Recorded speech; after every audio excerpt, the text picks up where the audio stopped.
فنون لطیفہ fine arts کے متعلق شاعری موسیقی آپ نے گزشتہ بہت ساری گفتگو کی، لیکن سوال یہاں پہ یہ ہے کہ یہ جو کچھ چیزیں ہیں جس طرح کے لاؤڈ اسپیکر، تصویر اور کچھ پرنٹنگ پریس وغیرہ کے متعلق علماء کے جو فتاوی جات ہیں ان کی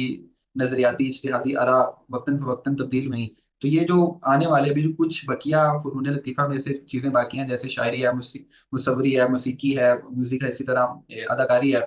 تو علماء کا جو مجموعی ایک رویہ اور مزاج آپ اس سے یقیناً آگاہ اور واقف ہوں گے، تو ان کے متعلق ان کی آراء کے کب تک چینج ہونے کا اور مختلف ہونے کا آپ کو اس کا اندازہ لگا سکتے ہیں؟ میرا خیال ہے جس رفتار سے علماء اکرام نے تبدیلی کا یہ سفر شروع کیا ہے اس میں تو توقع ہی رکھی جا سکتی ہے کہ بہت جلد،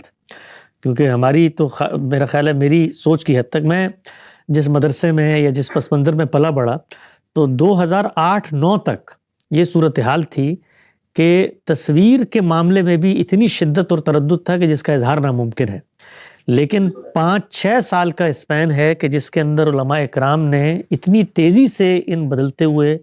حالات کو قبول کیا ہے، اور میں اس قبولیت کو یوں نہیں سمجھتا کہ یہ ایک دم سے فکر میں ہو گئی ہے، یہ نیچے وہ پریشر اور وہ عوامل موجود ہوتے ہیں جن کو ریزسٹ کیا جا رہا ہوتا ہے، اور ایک موقع ایسا آتا ہے کہ جس کے بعد وہ پریشر کو کنٹرول کرنا ممکن نہیں رہتا اور پھر ایک سیل رواں کی طرح پانی بہنا شروع ہو جاتا ہے۔ اب سعودی عرب کے اندر بھی دیکھیں نا، اس وقت جو تبدیلی آئی ہے، میں بھی گزشتہ ہفتے سعودی عرب میں تھا، ریاض میں، وہاں پر جو لوگ 20-30 سال سے آباد ہیں، جب انہوں نے وہاں کی جو انوائرمنٹ تھی اس کی تصویر کشی کی اور جو موجودہ حالات ہیں اس کو میں نے دیکھا تو وہ مطابقت تلاش کرنا ناممکن تھا۔ تو پھر میں نے تجزیہ کیا تو مجھے اندازہ ہوا کہ یہ ایک دن میں نہیں ہوا، یعنی وہ ایک پریشر ہے جو بنتا چلا جاتا ہے عوام کی سطح پہ، اور وہ چیزوں کو قبول کر رہے ہوتے ہیں لیکن یہ قانون اور فقہ کی طاقت سے اس کو روکا جا رہا ہوتا ہے۔ تو علماء اکرام کی جو آڈینس ہے، چاہے وہ مسجد میں ہو چاہے وہ مدرسے میں ہو، طلبہ، وہ جس عہد میں پیدا ہوئے ہیں اس میں انفارمیشن ٹیکنالوجی کا ایک ریولوشن آ چکا ہے، اس میں چیزوں کے بارے میں آگہی، نئے نظریات سے واقفیت، اس کو روکنا ممکن ہی نہیں ہے۔ میں آپ کو 2008-9 تک کا بتاؤں معاملہ، جب ہم مدرسے میں پڑھتے تھے کہ اخبار تک پڑھنے پہ پابندی تھی،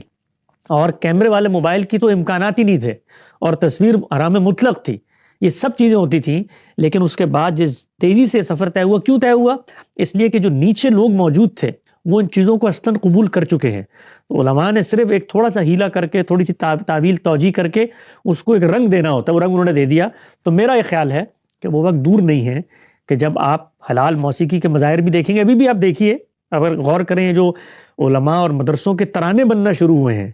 ان کے اندر جو ایک جھنکار اور ایک رمق ہوتی ہے، پیچھے دھنک ہوتی ہے، وہ اصل میں موسیقی ہوتی ہے۔ ابھی اس کی ایک توجیہ اور تعویل وہ کر رہے ہیں کہ یہ تو ہم نے انسان کی آواز کو اتنا باریک کر لیا ہے کہ وہ دھنک کی آواز آتی ہے، ورنہ جمعیت علماء اسلام جیسی جو راسخ العقیدہ علماء کی اس وقت مذہبی جماعت ہے، اس کے ذرا ترانے سنیں آپ،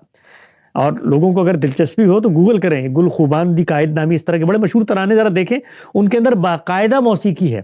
لیکن وہ موسیقی کی تعویل یہ کی جاتی ہے کہ یہ تو مثال کے طور پر انسان کی آواز ہے، تو وہ انسان کی آواز ہی تھی جو ساز میں ڈلی ہے، جس کو آپ پھر نکال کے لے آئے ہیں۔ تو اس طرح کی کچھ تعویلات ہوں گی، کچھ وقت گزرے گا، آپ دیکھیں گے یہ سب چیزیں قابل قبول ہو جائیں گے۔